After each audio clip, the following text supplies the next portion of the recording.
ڕۆژتان باش و سپێدە باش ڕۆژێکی باش دەرفەتێکی باش بۆی کە ئەمڕۆ بتوانن ڕۆژێکی باش بەڕێ بکەن. پرۆگرامی ڕۆژ باش دەست پێ یەکەم بۆ هیوایم کە لە دەستپێکی هەفتەکە و لە دەستپێکی ڕۆژەکەتە ڕۆژەکەتانە ببێتە جێگەی سوود و گەاندنی تەواوی ئەو زانیاریانەی کە لە ئێمە بۆمان ئامادە کردوون لە هەموو بابەتەکاندا جاچی سیاسی، کۆمەڵایەتی، هونەری و کلتوری بێت. چونکە لەگەڵ هاوکارانم هەمیشە هەوڵ دەدەین کە باشترین بابەت بۆ ئێوە ئامادە بکەین تا لەگەڵ دەستپێکی ڕۆژێکی نوێدا تەواوی زانیاریەکانتان پێ ببەخشین. بێگومان دەزانین کە لایەنی ئابووری سێکتەرێکی سەرەکی ژیانی هەریەک لە ئێمەیە یاخود کۆمەڵگە و دواتر دەوڵەت و هەموو لایەنەکانی حکوومەتیش دەگرێتەوە. بڕبڕەی پشتی ئیدارەکردنە یاخود هەر لە ماڵەکانی خۆمانەوە تا دەگاتە وڵاتە کەشمان. بۆیە تەوەری پرۆگرامەکەمان ئەمڕۆ تایبەتە بە هەموو لایەنە ئابوووریەکان بەگشتی و هەوڵ دەدەین زۆربەی ئەو پرسیارانەی کە لای ئێوە تا ئێستا ڕوونیە لەگەڵ کەسانی شارەزا ڕوونی بکەینەوە. جگەلەوە بەرگە و بابەتی دیکەشمان هەیە کۆمەڵایەتیە، هونەریە، کلتوریە کە نەک لە ناوخۆ لە جیهانیش بوونەتە جێگەی سەرنج و ئێمە بۆ ئێوەمان ئامادە کردو. بەڵام با لە بیری نەکەین دەستپێکی پرۆگرامەکە بە کورتەیەک لە هەواڵەکان بەڕێبکەین. فەرموو.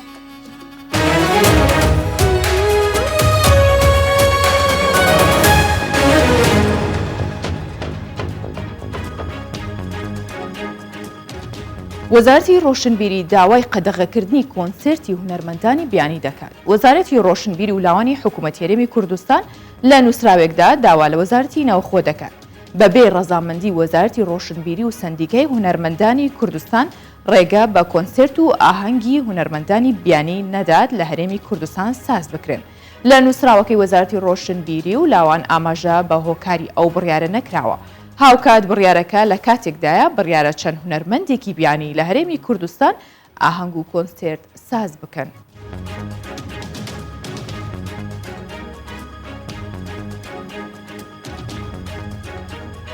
عەبدوڵڵا خەربیت پەرلەمانتاری فراکسیۆنی سوننەکان لە دیمانەیەکی دابۆ یەکێک لە کەناڵەکان چوونەتی پێکەنانی هەرێمی سوننە لە پارێزگای ئەنبار ئاشکرا دەکات و ڕایدەگەێنێت. سوننەکار لەسەر پرۆژەی بەرهەمهێن بە هەرێمکردن دەکات و لە یەکلابوونەوەش نزیک بووتەوە. تەنیا ڕاپرسی دەمێنێت و هەرێمەکەیان لە پارێزگای ئەنبار دەبێت و سەرۆکەکەشی محەممەد حەلبوسی دەبێت.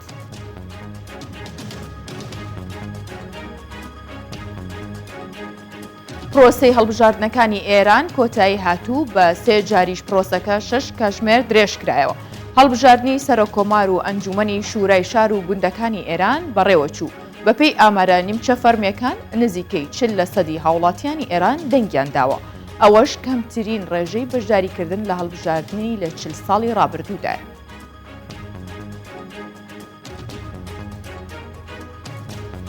جۆ بایدن سەرۆکی ئەمریکا ڕایدەگەێنێت 65 بە ساڵاچوانی وڵاتەکەی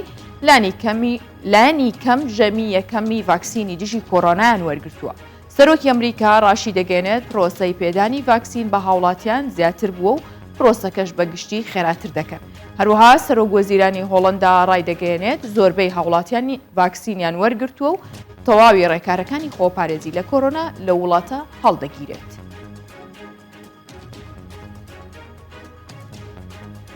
پزیشکی ترامپ داوا لە بایدن دەکات پشکنینی لە بیرچوونەوە بکات. ڕوونی جەکسۆن نوێنەری کۆماریەکان لە تەکساس و پزیشکی تایبەتی دۆناڵد ترامپ سەرۆکی ئەمریکا ڕایگەن پێویستە جۆ بایدن سەرۆکی ئەمریکا پشکنینی لە بیرچوونەوە ئەنجام بدات. ناوبراو لە نامەیەکدا لەلایەن سیانزە نوێنەری کۆماریەکان واژۆکراوە ئاماژە بۆەوە دەکات بابەتی لە بیرچوونەوەی جۆ بایدن گفتوگۆی لەسەر کراوە چونکە سیرکردن لە ڕابردووی بایدن وا بیردەکەمەوە کە تووشی لە بیرچوونەوە بووبێت.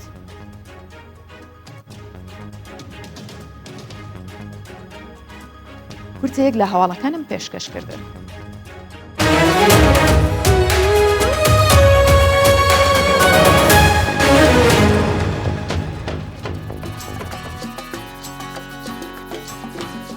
بێگومان شەڕ کاتێک کە ڕووە کاتە هەر ناوچەیەک وێرانکاری خاپوورکردن بەسەر ئەو ناوچەیە دێنێت. جەجگە لە ڕووی مادیەوە لە ڕووی ژینگەییەوە ئەو لە ڕووی دەرونیشەوە خەڵکانی ئەو شوێنە دانیشتووی ئەو شوێنە بە کارەساتێکی قورسدا تێپەڕن یاخود بە دۆخێکی سەختدا تێدەپەڕن. بەڵام ئەوەی گرنگە ئەوەی جێی سەرنج ئەوەیە کە کەسانێک لەوێژدا لەناو ئەو خاپور و لەناو ئەو وێرانکاریەدا هەڵدەستنەوە و ژینگە ئاوادانەکەنەوە هەروەک چۆن لە پاش کۆنتترۆلکردنەوەی بەشی ڕاستی مووسڵ لە ساڵی 2019 هاوڵاتی کێو ناوچەیە بە ناوی تەڵال محەممەد نەمامگەیەکی گەورەی لەو شوێنەی کە بەهۆی شەڕ و وێرانکاریە و چەکدارانی داعش خاپوریان کرد بوو بنیاد ناوە نەمامگەیەکی گەورەی لەو شوێنەداناوە ئەم نەمامگەیە ئێستا بووەتە جێگەی سەرنجی هاوڵاتیان و سەردانی کارانیش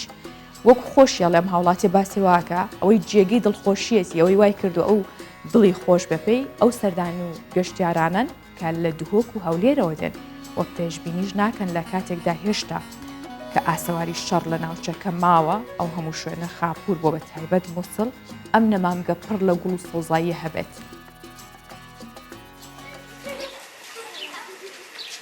دەرگای نەمامگەکەی دەکاتەوە کە پڕە لە ڕووەک و گوڵ و گەڵای سەوز و زیندوو لە شوێنی پاژماوەی ئەو شەڕ و ماڵوێرانەی داعش بەسەر شارەکەی داهێناوە تەڵال محەممەد هاوڵاتیەکی نیشتەجێی ناوچەی مووسڵی کۆنا نەمامگەیەکی دروست کردووە و بە یارمەتی دراوسەکانی دار و پەردوی وێرانکاریەکانی شەڕی لابردووە و هەرچی پاشماوەی شەڕ هەیە هەڵی گرتووە و کردوێتی بە سەوزایی و نەمامگە ئامانجیشێتی بەو کارە خۆبەخشانەیەی ژینگەی ناوچە کۆنەکانی مووسڵ پاک بکاتەوە و هەرچی گوڵی جوان هەیە لە نەمامگەکەی دایبنێت تا جوانی بە ناوچەکە ببەخشێت و دڵ و دەرونی هاوڵاتیانیش ئارام بکاتەوە. دوای کۆنتترۆلکردنەوەی شارەکەمان لە ساڵی 2017دا گەڕاینەوە سەر ماڵ و حاڵی خۆمان و بینیمان ناوچەکەمان زیانی زۆری بەرکەوتووە بووە بە شوێنی زبڵ و خاشاک بۆیە بڕیارمدا لە پاشماوەکانی جەنگ پاچی بکەمەوە و سەوزای تیادا بچێن و نەمامگەیشی تیادا بکەمەوە. وێرانکاری و خاپورکردنی ناوچی مووسڵی کۆن بەدەستی چەکدارانی داعش هێشتا دیمەنێکی دیارە بەڵام ئەوە نەبووەتە ڕێگر و ئاستانگ لە بەردەم خواست و ئارزووی هەوڵدان لەلایەن دانیشتوانی ناوچەکە بۆ لابردنی پاشماوە و وێرانکاریەکانی شەڕ و ئاساییکردنەوەی ژیان تیایدا.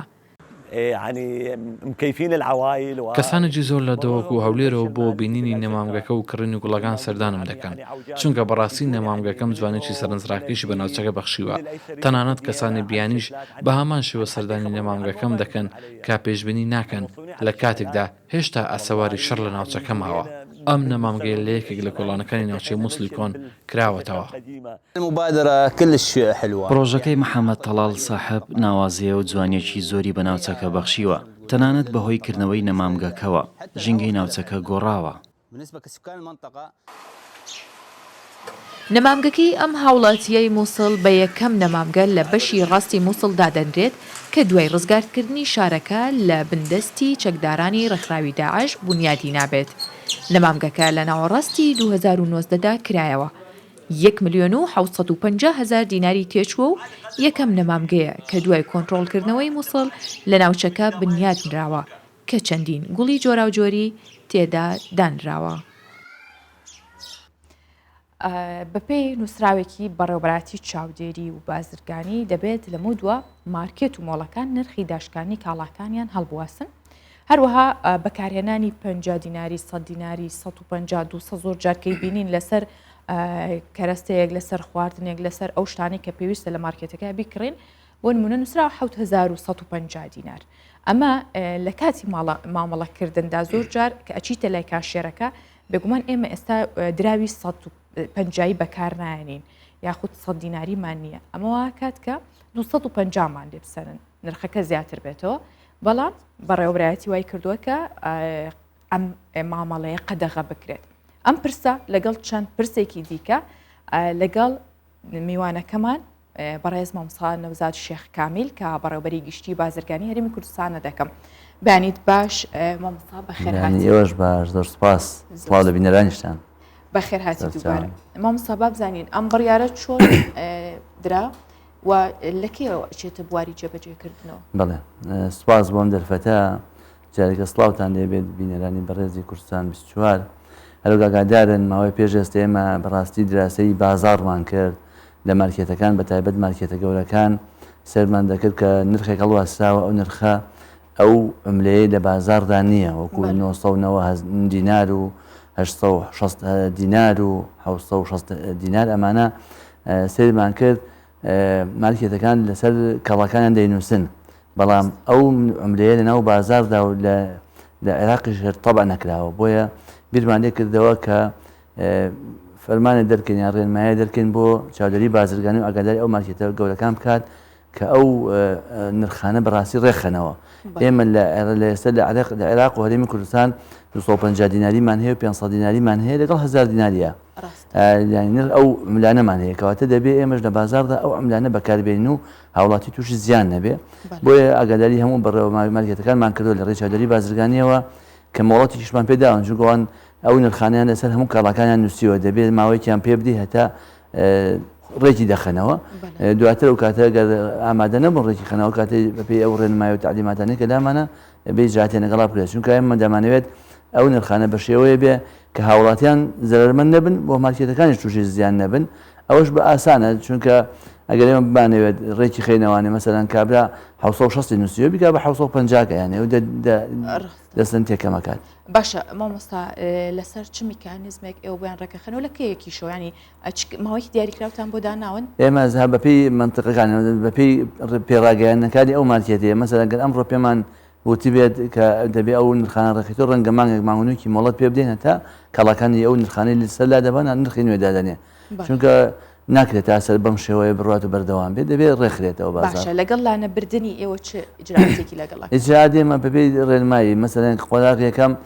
بانگێشتێکین بۆ چاودێری بازرگانی دووەم غرامەیەکی دەکەین سێهەم ئەگەر هەر پابەند نەبێت هەدا ئاستی داخستن ئەو کاتە ئیجراتی کەشی لەگەڵا دەکەین. زۆر باشە مامۆستا من بە دەرفەتی ئێزام ئەمڕۆ کە زۆرترین پرسیارەکان لە تۆ بکەم لەسەر ئابووری لەسەر بازرگانی. زۆر سپاس چونکە زانین هاوڵاتیانی ئێمە لەو ڕۆوە تا ڕادێک بەرچاوڕوونیەکی زۆریان نییە بە تایبەت لە کاتی بازرگانی ئێوەکو بەڕێوەبەرێتی گشتی ئایا پێتان چۆن ێستا بازاڕەکان مارکێتەکان هەتا ژوورەکانی بازرگانی لە ناو شارەکاندا؟ وەڵاهی بازار بەڕاستی پێویستی بە ڕێخستنەوە هەیە هەبێ ئەمەش بە تەنها بە بەڕێواتی گشتی بازرگانی و چاودێری بازرگانی ناکرێت پێویستی بە هەماهەنگی هەموو لایەکەیە ژووری بازرگانی و بازرگانە بەڕێزەکان خاوەن مارکێتەکان ئێمە وەکو بەڕێواتی گشتی بازرگانی هەموو کەس لە ئاستی خۆی بەشی لە بەرپرسیاتی بەرەکەوێت بەڵام ئەرکی ئێمە ئەوەیە کە چۆن بتوانین ڕێنمایان بکەین و ئاراسیان بکەین بە ئاراستەیە کە لە خزمەتی خەڵکی کوردستان نابێت و بتوانن بە ئاسانی ئەو بازارە بە شێوە بێ لە کاتی گۆڕانکاری لە نرخی درا و هەڵسون و داچوونی نرخینەوە کاریگەری زۆر لەسەر ژیانی تاک نەکات لەسەر نرخی ئەو کاڵایان نەکات چون کاڵا ئاساسیەکان بە تایبەتی کاڵای خۆراک پێویستە نرخەکەی تۆ تا ڕادێ جێگیر بێ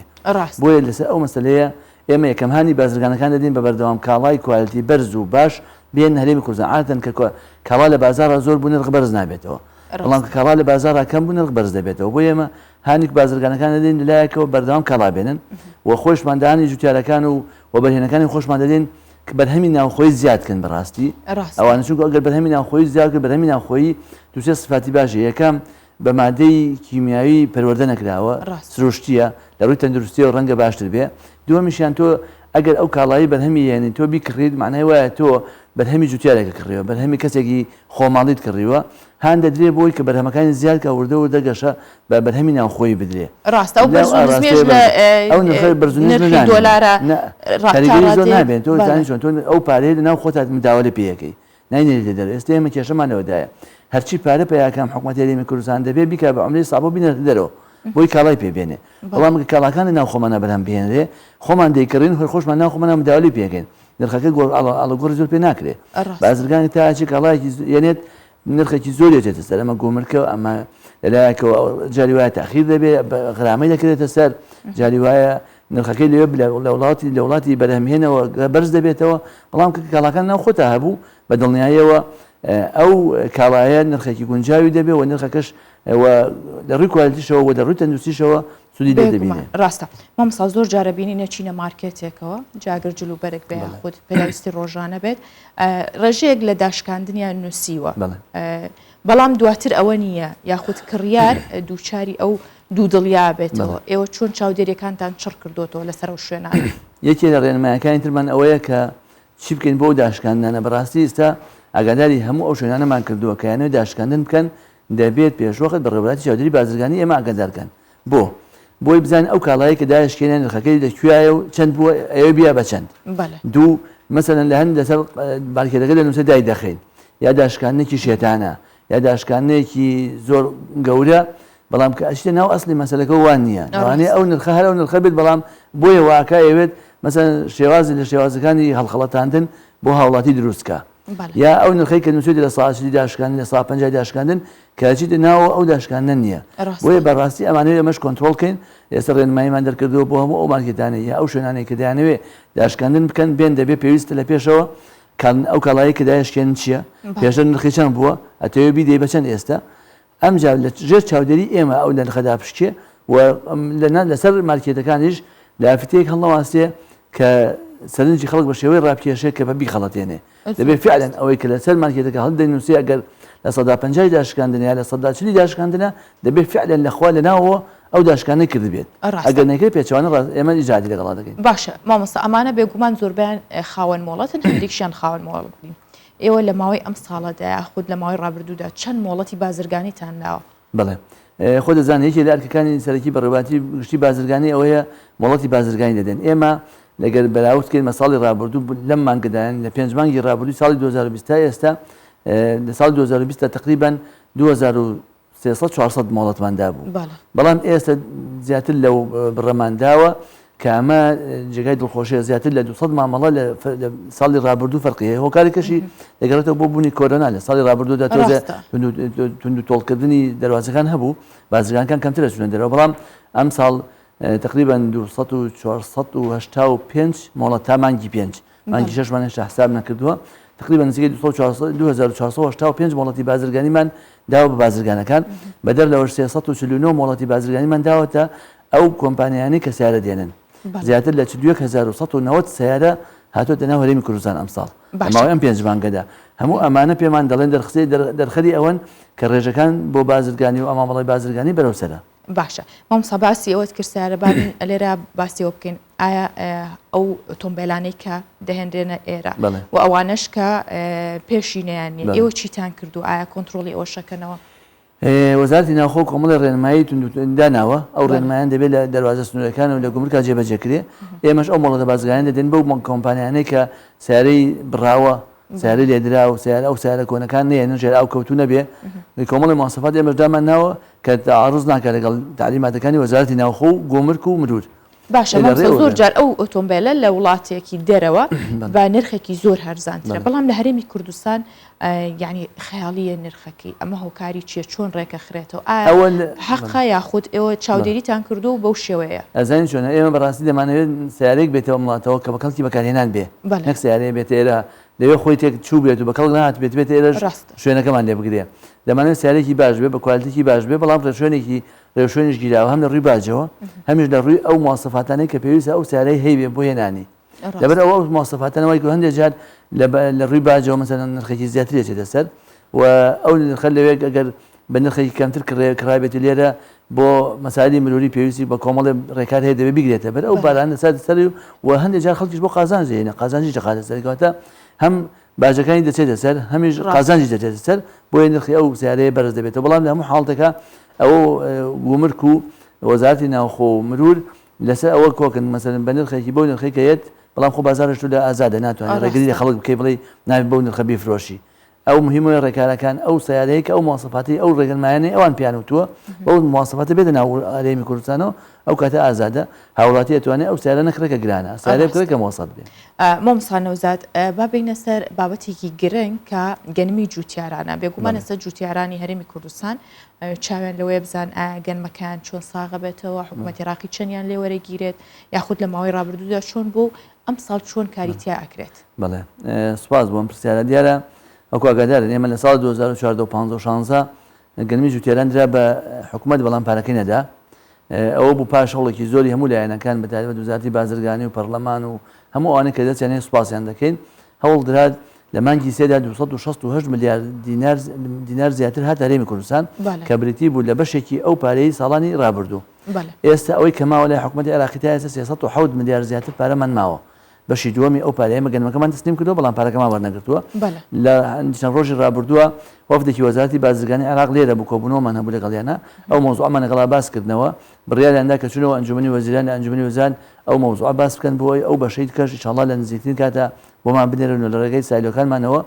دابەشی سەر براجوتیارەکانی بکەین بەنسبەت ساڵانی 2017 و 20 هیچ پارەمان لای حکوومەتی عێراقی نەماوە پارەکە هەمووی هاتووە تەسلیم بە براجوتێرەکان کراوە ماوەتۆ سەر ئەم ساڵ بەڕاستی لە 12/4/2021ەوە لە وەسەط و جنوب وەرزی وەرگرتنی گەرم دەستی پێ کردووە بەڵام ئێمە تا 3 ڕۆژ پێش ئێستا وەرزی گەرم وەرگرتنمان هیچ دەست پێ نەکردووە لە 3 ڕۆژ پێش ئێستا وەفدێکی وەزارەتی بازرگانی کشتتوکاڵی عێراق هەرێمی کوردستان چووە بەغدا ڕێکەوتن لەسەر ئەوەی کە ئەم ساڵ 375,000 تن گەرممان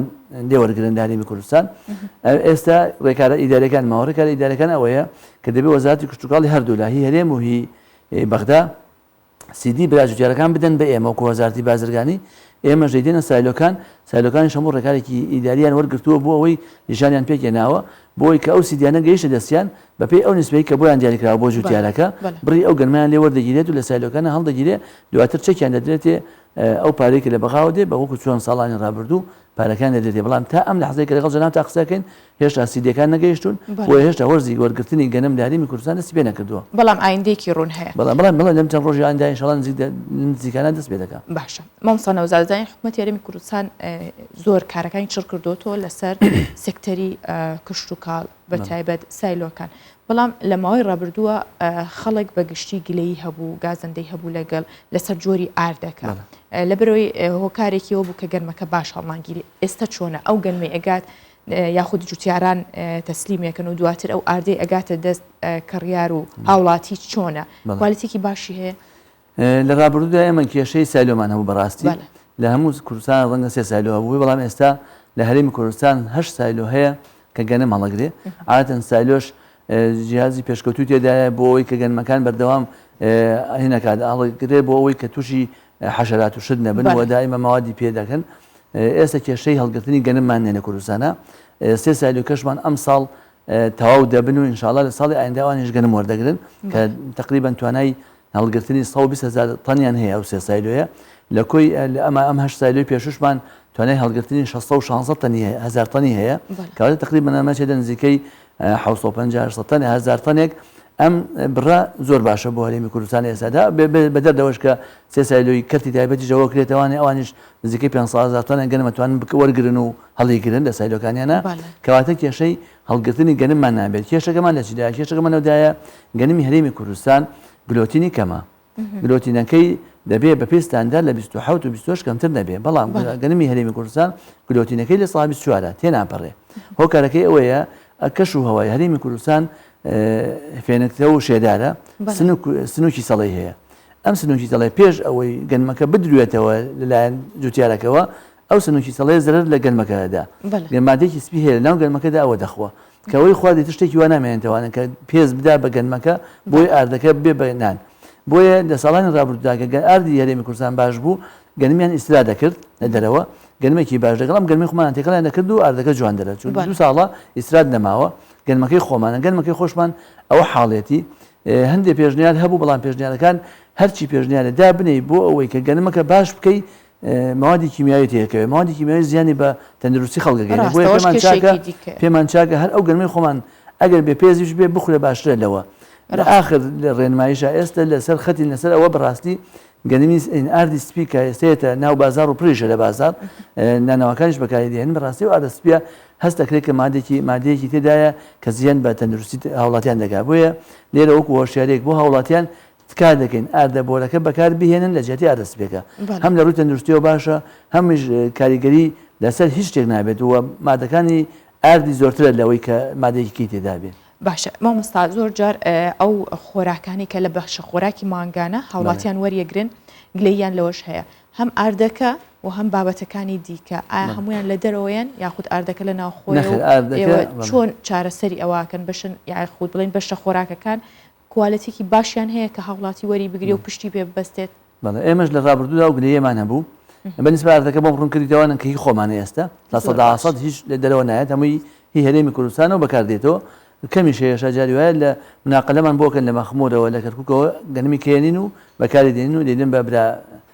بریکارەکان و بریکارەکانی دابەشەکە مەسە هاوڵاتیاندا ئەمیان تۆسە خۆراکە لەر ساڵی ڕابردووە بەڕاستی کێشەمان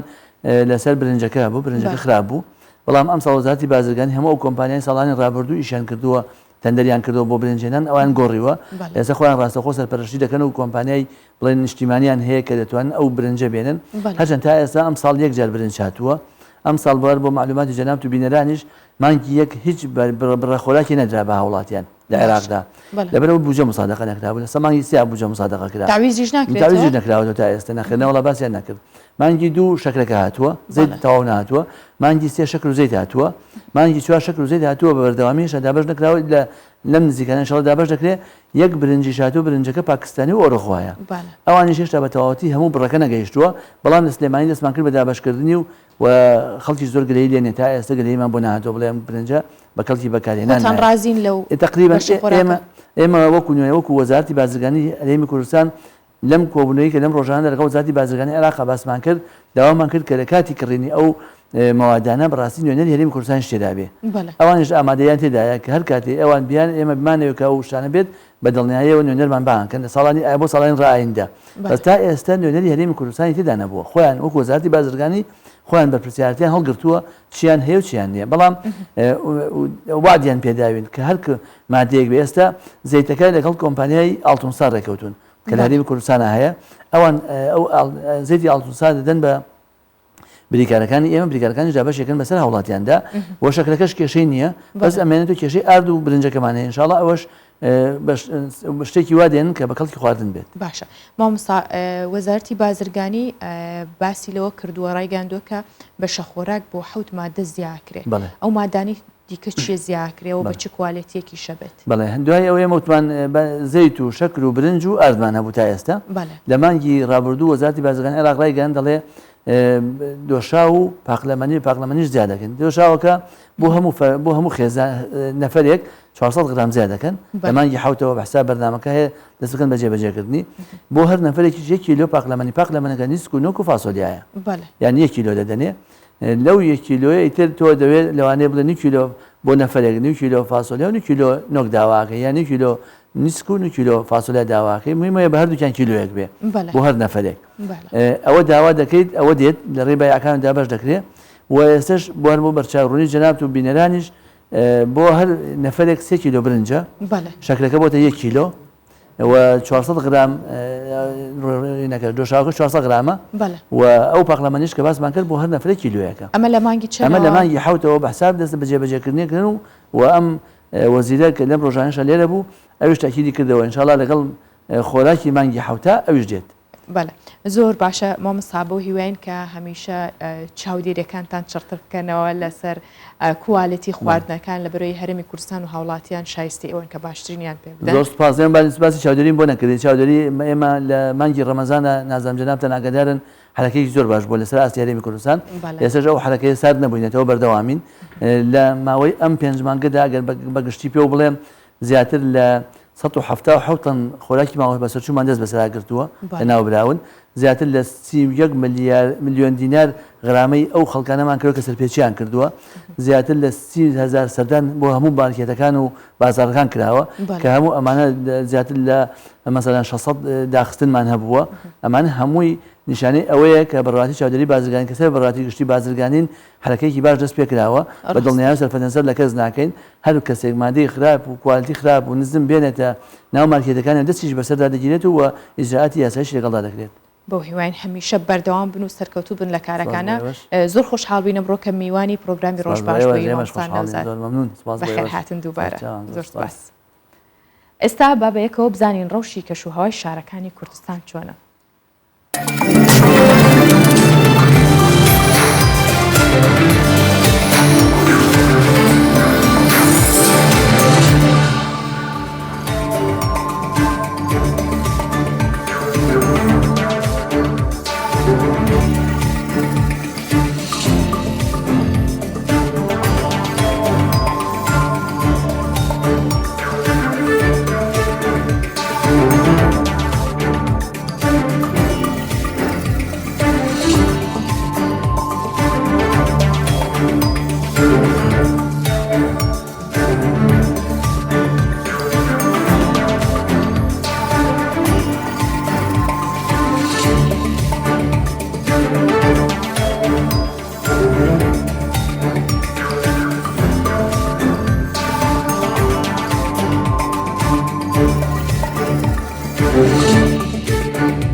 بێری کە زۆر جار بیستومانە بەو خانمانە ئەوترێ بەو کیژانە ئەوترێ کە کاری ئاژەڵداریەکەن کە هەوڵەدەن لە ڕێگەی ماردۆشین بێ یاخود لە وەڕاندنی ئاژەڵەکان بێ ئەو کارە بکەن و بە باشیش ئەنجامی بن. ڕۆژانەش بێریەکانی پارێزگای موش کە لە باکووری کوردستانە ڕێڕەوێکی زۆرە بڕن کاتێکی زۆرە بڕن کە زیاتر لە 8 کیلۆمەتر بە ئەسب ئەبڕن بۆی لە کوێستان و بەرزاییەکان مەڕوو بزنەکانیان بدۆشن و دواتر ماست و پەنیر و چەند بەرهەمێکی دیکەی سپیایی لێ دروست بکەن هەموو بەرهەمانی کە لە شیر وەرەگیرێت ئامادەی بکەن.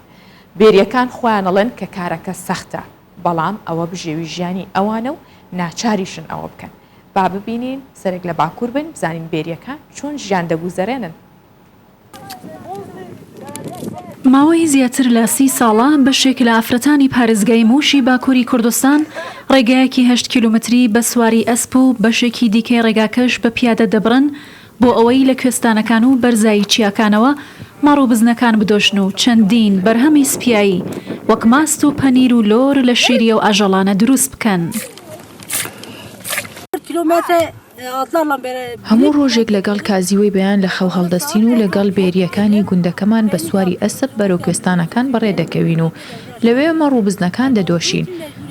30 ساڵە ئەوە کاری ئێمەیە تا هاتنی وەرزی پاریز ڕۆژانە ئەو کارە ئاکەین. هەموو ڕۆژێک لەگەڵ کازیوەی بەیان لە خەو هەڵدەستین و لەگەڵ بێریەکانی گوندەکەمان بە سواری ئەسب بەرەو کوێستانەکان بەڕێ دەکەوین و لەوێ مەڕوو بزنەکان دەدۆشین. 30 ساڵەوە کاری ئێمە و تا هاتنی وەرزی پاییز ڕۆژانە و کارە ئاکەین. ڕۆژانە بێریەکان دوای تەواوکردنی کاروباری ماڵەوە و ئامادەکردنی کەلوپەلی شوانکارەکان بە ڕێگەیەکی دوور و درێژ و پڕهەوراز و نشێ و دادەڕۆن و لە ناو لە وەرگاکان و کوێستانەکان مەڕەکان دەدۆشن. بێریەکان چەندین پێداویستی لەگەڵ خۆیان دەبن و لە شوێنی لەوەڕاندنی مەڕەکان بە هاوکاری شوانەکان مەڕ و بزنەکان دەدۆشن. 4 کیلومتر buraya geliyoruz. هەموو ڕۆژێک بەیانیان زوو هەڵدەستین و کاروباری ماڵەوە دەکەین دواتر لەگەڵ ئافرەتانی دیکە دەچینە کوێستانەکان و ڕێگایەکی زۆر سەخت دەبڕین و تەواو هیلاک دەبین بەڵام ناچارین ئەوە بکەین چونکە سەرچاوی بژێوی ژیانمانە. بەشی زۆری ئافرەتانی ناوچەی کەرەکۆی لە نزیک دەریاچەی هاموریەتی سەر بە پارێزگای موشی باکووری کوردستان لەگەڵ هاتنی وەرزی گەرما و کۆچی مەرداران بۆ کوێستانەکان ڕۆژانە ڕێگایەکی چەندین کیلومتری دەبڕن و لە کوێستانەکان کاری مەردۆشی دەکەن. لە ڕێگاکەدا ڕوبەڕووی چەندین سەختی و دژواری دەبنەوە بەڵام نەبۆتە هۆی ئەوەی دەستبەرداری پیشەکەیان ببن.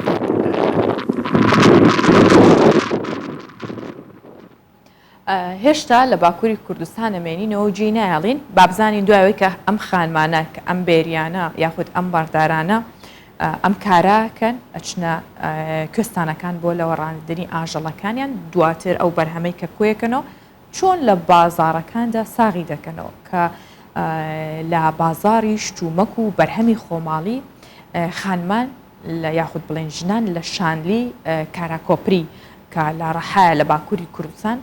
ڕێڕەوی ئاسایی بوونەوەی کڕین و فرۆشتنی خۆیان وەرگرتوتەوە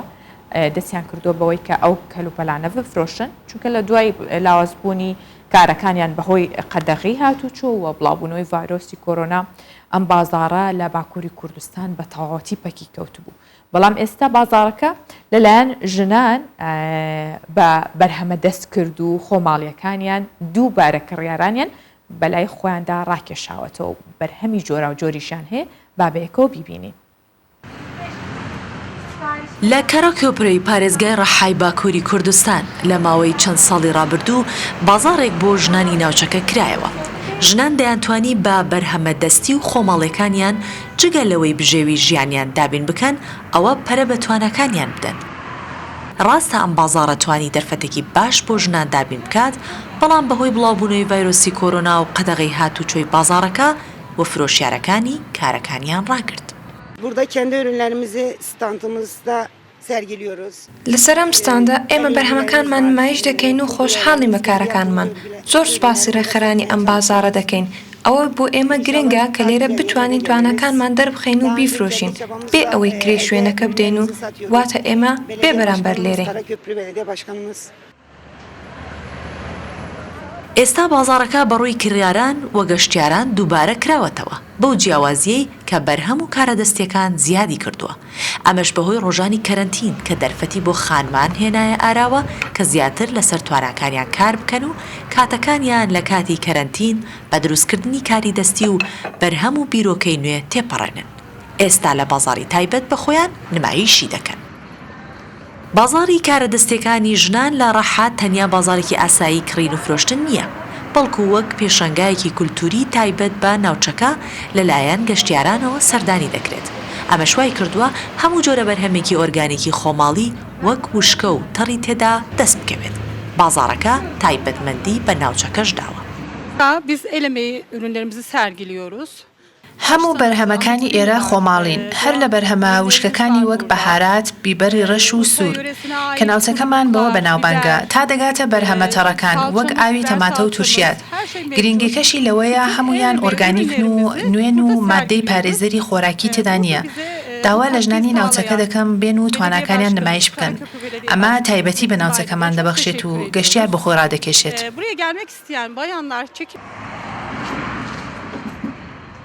بازارەکە لە شێوەی هەفتە بازارە لە ڕۆژانی دووشەممە و هەینی بۆ ماوەی 18 کاتژمێر کراوەیە. ئەمە ئەو دەرفەتە بۆ ژنان دروست دەکات کە جگەلەوەی دەتوانن ڕۆژانی دیکە بە کاری ماڵداری خەریک بن، ئەوە وەک خاوەن پیشەیەکیش هەفتەی 2 ڕۆژ ببنە خانمێکی خاوەن پیشە. جگە لەمانە هەموو جۆرە بەرهەمێکی ئۆرگانیکی خۆماڵی وەک وشک و تەڕی تێدا دەست دەکەوێت. هێشتا باکوور بەجێ نایڵین گروپێک لە مامۆستایانی باتمان لە باکووری کوردستان سەردانی چەند قوتابخانەیەکیان لە گوندەکانی سەر بەو شارە کردووە و کاریە مامۆستایانە ئەوەیە کە قوتابیان فێری میوزیک بکەن. جیا لە ڕۆژانی دیکە کە وانیان خوێندووە بەڵام قوتابیانی ئەو ناوچەیە کە دوورە دەستە و گوندنشینانن بۆ یەکەم جارە دەرفەتێکی لەو جۆران بۆ بڕەخسێت و فێری ئامێرە میوزیکەکان بکرێن. گروپی مامۆستایانە دوای پشووی قوتابخانە سەردانی گوندەکانەکەن و وانەی تایبەت بە شێوەی پراکتیک قوتابیان فێرەکەن بۆی کە میوزیک فێر بن کە ئێستا لە کاتی پشودان و پێیان خۆشە کاتە پشوەکانیان بە لایەنێکی دیکەوە یاخود بە فێربوونی میوزیکەوە بەڕێ بکەن وەکو دیاریشە منداڵان بە جۆش و خرۆشەوە گوێ لە مامۆستاکانە گرنەوە پێشیان خۆشە لە کاتی پشوەکەدا فێری ئامێریکی میوزیکی ببن.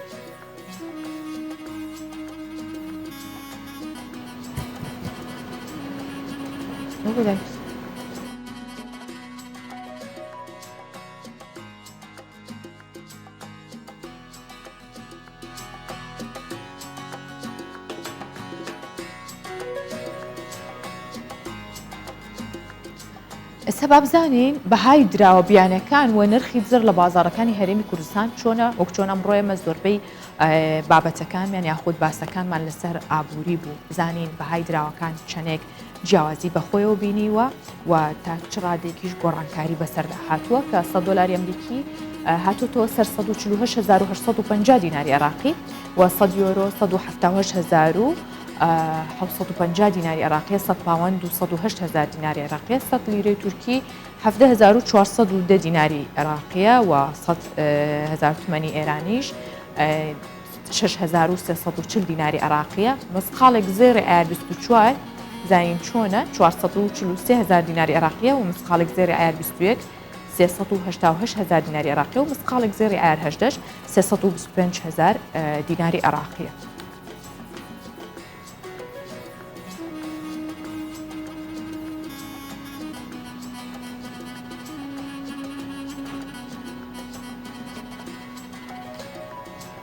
لە دوای بڵاوبوونەوەی ڤایرۆسی کۆرۆنا و قەدەغەی هاتوچۆ ئەو کارەساتی کە ڤایرۆسی کۆرۆنا بەسەر گیان ناهێنای یەکێک لەو کارانەی کە بە تەواوەتی پەکی کەوت میوزیسیانانی سەر شەقامەکان بوون چونکە تر کارەکان نانەتوانی بێنەوێ بۆ یەکی چاوڵاتیەک نهاتە دەرەوە. تەنانەت لە کاتی کەرەنتینەش ئامێرەکانی خۆیان بۆ بژێوی چەند ڕۆژێک لە ژیانیان فرۆشت کە نانەتوانی کاری پێ بکەن هەتا ئامێرەکانیشیان فرۆشت. لە تورکیاش کە ئەم جۆرە کارکردنەکارێکی باوی کۆمەڵگەی تورکایە هەم لە باکووری کوردستان و لە تورکیاش کاریگەریکی زۆری خستە سەر ژیانی ئەو توێژەیە خود ئەو هونەرمەندانە و میوزیکسیانانە. کۆمەڵگە لەم راپۆرتە وردە ورد ئاسایی بوونەتەوە و یاخود بڵێن خەریکە کارەکانیان ئاساییە بێتەوە یەنەوە ناو ئەو دۆخەی پێشووتریان بۆی کە ژیان لای خاوەن ئەو پیشەیە لە تورکیا ببینین بەیەکەوە ئەبینین بزانین میوزیسیانان ئێستا چۆن کارەکانیانەکەن و چۆن ئاوەدانی و میوزیک و هونەر بە شقامەکان ئاشناکەنەوە. سرف ئەردەنیز هونەرمەندێکی پۆپی تورکی و سەرشەقام یەکێکە لەو کەسانەی کە خاوەنی ئەم پیشەیە وەک هاوپیشەکانی دیکەی خۆی بەهۆی نەبوونی بیمە و قەرزی بانک و خەرجەکانی دیکە کە موانگانە هەر تاکێکی دیکەی تورک هەیەتی ناچار بە فرۆشتنی ئامێری گیتارەکەی بوو. دەڵێ ئێمە لە زۆر کەسی دیکە زیاتر لە ژێرفشاری دارایی بووین. بەڕاستی سەخت و دژوار بوو چونکە گیتارەکەم هاوڕێی تەمەنم بوو بە ژەنینی هەستێکی ئارام و خۆشم هەبوو چەندین پارچە میوزیکی زۆر تایبەتم بە گیتارەکە ژەنیوە و هیوادارم ئەوەی لە منی کڕیوە وەک منی خۆشی بێت و پارێزگاری لێ بکات. ڕەنگە زۆر پیشە تەنها بۆ بەدەستێنانی بژێوی ژیان ئەنجام بدرێت بەڵام ئەم جۆرەیان لا پیشە تێکەڵ بە هەست و سۆز دەبێت. ڕەنگە ئەنجامدانی و فرۆشتنی کەرەستەکانی کاریگەریەکی دیکەی لەسەر خاوەن پیشەکە هەبێت تەنانەت کار لەسەر دۆخی دەرونی ئەم هونەرمەندانە بکات چونکە بوونەتە بەشێکی گرنگی ژیانیان. ئەوەی لەدەستم داهات بۆ پێداویستی و بژێوی ژیانمان تەنها بۆ چەند ڕۆژێک فرۆشتنی گیتارەکەم بوو زۆر دڵگران بووم بەوە. بەپێی ئامارێک لە تورکیا 50 میوزیسیان لە دوای بێکاربوونیان خۆیان کوشتووە. زیاتر لە 100 میوزیسیان و هونەرمەند بێکار بوون. دوای ئاسایی بوونەوەی ئەو دۆخەی بەهۆی کۆرۆنا هات بۆ ئاراوە ئێستا چالاکیە هونەری میوزیکەکان لەسەر شەقام و هۆڵەکان لە تورکیا و باکووری کوردستان دەستی پێکردوتەوە. هەر لە بارەی میوزیک ئاوازەکانەوە ئاوازدانەرێکی فەڕەنسی بە ڕێگەیەکی تەکنەلۆژیای پێشکەوتوو ئامێرێکی نوێی پیانۆ دروست دەکات کە جیاواز لەو ئامێرانەی ئێستا بەردەستن جیاواز لەو پیانۆی کە ئێستا هەیە. ئەو ئاوازدانراڵێت ئەمەوێت سەرنجی زۆرترین خەڵک بۆ ئەو ئامێرە ڕابکێشم و خزمەتێکیش بە میوزیک بکەم. بزانین ئەم ئامێرە میوزیکیە پیانۆ تەکنەلۆژیە چۆنە. ئەلێکساندەر مارکیس ئاوازدانەرێکی فەرەنسیە گۆپڕیا بکارێنانە هۆشمەندیە تەکنۆلۆژی تەواهی هەولێن خۆ دکەش بۆ بەرهەماینا جۆرێن نوێن میوزیکێ مارکیس دەبێژە ئەو دخوازە ڕیاگۆ بکارتینەش ئالیە خەلکێ بەژی پێشوازی لەبێکردن. هەروها بەحساوەیەکێ دکەوت دەبێژە پیانۆ ئامۆرەکە بالکێشە ئەوسترانێنە گۆپسەدەما تەکنۆلۆژیایە لەسەر ژیانە مرۆڤان چێبوویە باندۆر لەسەر هەر تشتی کریە لە یاداوی میوزیک هەر دمینە و بەرهەمێکی دەستێ مرۆڤانە. Ez gelek giringî bi nemaîşkirin û têkelbûn di gel xelkê dikim ji ber ez bixwe kesekim ku dixwazim vî karî bi rêva bibim. Ez niha li vê derê me heya mûzîkekî çê bikim ku balkêş be armancê weke jiyana rojaneya mûzîkjenekî be hinekî bi min vagirêda be û ez hewl didim heya bîner jî bejdariya wê bikin. لە ئالیەکی دنجێ لیکۆلینەرەکی تایبەت بە کارڤدانانە دنابەرا مرۆڤ و ئامێرەنە تەکنۆلۆژیین فەرەنسی لە پەیمانگەها فەرەنسی تایبەت بە لیکۆلینەنە دەنگ و میوزیکێ دەدەسانین گۆ ئالاف قەتنا بە مرۆڤ ژ بۆ بەرهەمانینا میوزیکێ و ئەو ئالاڤە هاتیە چێکردن ژی هزرا مرۆڤ ژ بۆ وێ تێدارشتن و دیارکردن. ئەلێکساندەر مارکێس لە پیانۆیەکە مەزن دەدە ئەو ئاواز لەسەر وێ پیانۆیە تۆمار دکە لە گۆر سیستەمێکێ تێشیرۆڤەکردن کارێک و مارکێسکریە دووبارە دکە و پشرە هەمان ئاواز لێ دەدە. لیکۆلینەرێن فەرەنسیژی تەکەس دکن ڕیا ڕاستش بۆ پێشکەتنا میوزیکێ بڕیا مرۆڤان ڤە دچەسەری نە بە ئالاڤان و مرۆڤ بخوا بکارێ پێشڤە برنێ ڕادبە داکۆ ئەم ڕیەکە ڕاستش بۆ vê پێشکەتنێ بگوتناوان حیاکۆ ڕیەکە ڕاست ژ بۆ وێ پێشکەتنێ دەینن دوێ ئەو پشتەوانیا مرۆڤان بکەن نە ئاموران ژ بەر ئەو ئامور توجاران شونا مرۆڤان ناگرە.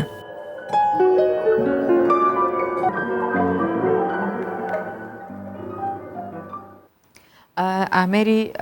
پیانۆ یاخود ئەو ئامرە میوزیکیە کە مێژێکی زۆر دێرینی هەیە سەرەتای دروستبوونی نزیکەی گەڕێتەوە بۆ 1700 ساڵ پێشەستا کە لە ئیتالیاوە سەری هەڵداوە لەلایەن میوزیسیانێکەوە یاخود کەسێکەوە لەو کاتەدا دروستکراوە تا ئێستاش چەندین شێوازی بەخۆی یاخود گۆڕانکاری بەسەرا هاتووە کە ئەمەش یەکێک بوو لە جۆرە نوێیەکەی کە زیاتر بە پیانۆیەکی تەکنۆلۆژی ناوەبرێت. پردێک هەیە کە پردی پەتەکەی قسوەچاچای پێڵەن کە مێژوەکەی گەڕێتەوە بۆ ئیمپراتۆریەتی ئینکا لە پیرۆ. بەهۆی تێکچوونی پەتەکانیەوە لە مانگی ئاداری ڕابردووەوە ئێستا کار کراوە بۆی کە نۆژەن بکرێتەوە بۆی کە ئەو پەتانەی چاک بکرێتەوە. پردی پەتەکە یاخود لە پیرۆ لە لیستی کە لە پوری کللتوری جیهانی یونسکۆیە و درێژی پردەکەش 28 مەترە و زیاتر لە دەیان مەتر بەرزەکەیەتی. ساڵانەش گەشتیارێکی زۆر بۆ بینینی ئەو پردە و پەڕینەوەی بەسەر پردەکەشە سەردانی ناوچەکەکەن هاوکات هاوڵاتیان بۆ کاروباری ڕۆژانەیان بەکاریهێنن جگەلەوەی کە شوێنێکە بۆی خەڵک بیبینێ حەسکات سەیری بکات هاوڵاتێکی زۆریش بۆ کاری ڕۆژانەیان بە مەبەستی پێداویستی بەکاریهێنن.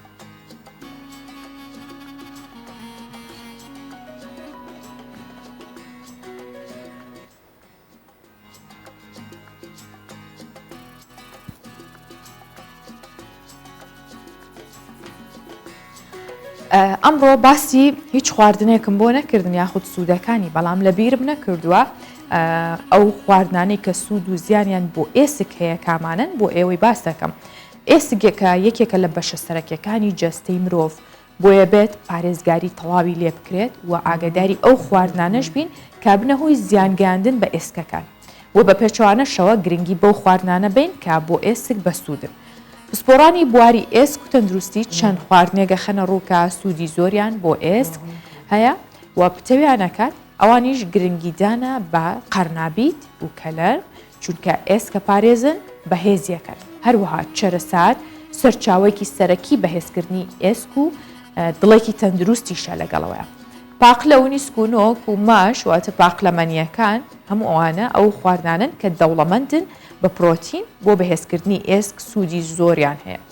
پسپۆڕان و شارەزایان چەند خواردنێک کە زیان بە ئێسکەکانە گەێنێ ئەخەنە ڕوەڵێن خۆی خوێ خراپترین خۆراکە کە زیان بە ئێسکە گەێنێت و پێویستە بڕی بەکارهێنانی کەم بکرێتەوە. وە خواردنەوە گازیەکان ئەمانش بۆ خۆی ڕێژەیەکی زۆری فسفۆر بەرزەکەنەوە و زیان بە ئێسک ئەگەێنن. بۆیە تا پێمانەکرێت خۆمان بە دوور بکەین لە هەموو ئەو خواردنەوە گازیانە و جگەلەوەش خوێ کەم بکەینەوە لەگەڵ شەکریش هەرچەندە پسپۆڕان جەختیان لە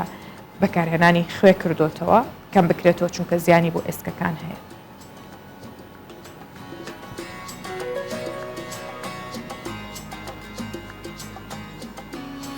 تەندروستی ئێوە ئامانجێکی یاخود بڵێن یەکێکە لە ئامانجە سەرەکیەکانی پرۆگرامی ڕۆژباش بۆیە هەمیشە گرنگی پێ بدەن ئێمەش هەموو ئەو بابەت و زانیاریانی کە هەیە لەسەر تەندروستیەوە بۆ ئێوەی ئامادە ئەکەین. ئەمڕۆ بڕگە و بابەتەکانی پرۆگرامی ڕۆژباشم پێشکەشکردن تا سبەی هەمیشە لە خۆشی و کامرانیدا بمێن و ماڵەوە.